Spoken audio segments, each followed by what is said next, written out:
تو شہرگ سے بھی قریب تھا، لیکن ہمیں سے طے یہ فاصلہ نہ ہوا۔ سکون کی غرض سے اسے ڈھونڈنے نکلو گے تو اسے السلام پاؤ گے، جب گناہوں میں لپیٹ کر ہار جاؤ گے تب اسے الغفار پاؤ گے،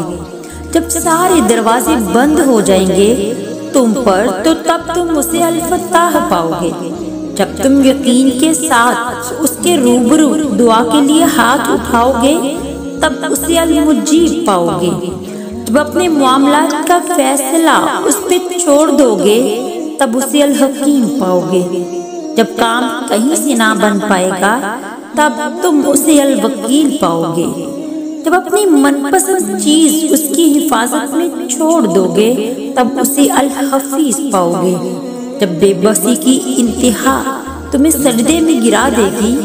تب تم اسے القادر پاؤ گے، جب دنیا کی ساری محبتیں تمہیں رد کر دیں گی تب تم اسے الودود پاؤ گے، گویا تم اللہ کے بارے میں جیسے سوچو گے اسے ویسا پاؤ گے۔